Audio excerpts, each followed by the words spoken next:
Friends, welcome to 30 days of stock market learning. Friends, ఈ రోజు మనది డే 8. ఈ రోజు ఒక ఇండికేటర్ గురించి డిస్కస్ చేసుకోబోతున్నాం. సో ఈ ఇండికేటర్ ఏం చేస్తుందంటే, నార్మల్ గా మనం ఏదైనా స్ట్రాటజీ ఫాలో అయ్యేటప్పుడు either it may be BTST, breakout trading are swing trading, stock chart అనేది అప్ ట్రెండ్ లో ఉందా లేదా అనేది తెలుసుకోవాలి. ఫ్రెండ్స్, అప్ ట్రెండ్ లో ఉన్న స్టాక్స్ లో మనం ఇన్వెస్ట్ చేస్తే ఏంటంటే ప్రాబబిలిటీ అనేది ఎక్కువ ఉంటుంది. బట్ చాలా మందికి ఏంటంటే కన్ఫ్యూజన్ ఉంటుంది.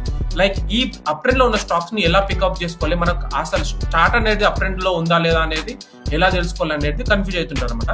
దానికోసం అయితే ఒక ఇండికేటర్ ఉంది ఫ్రెండ్స్. ఆ ఇండికేటర్ నేమ్ వచ్చేసి SMA 20, 50, 100, 200.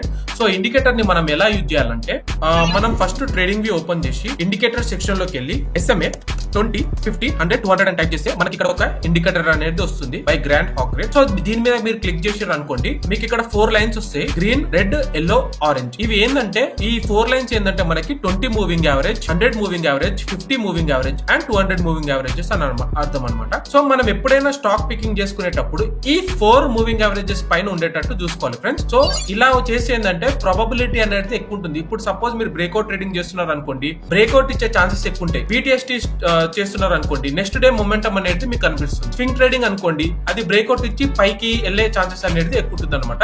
సో ఇండికేటర్ ని ఇలా అయితే యూజ్ చేస్తారు.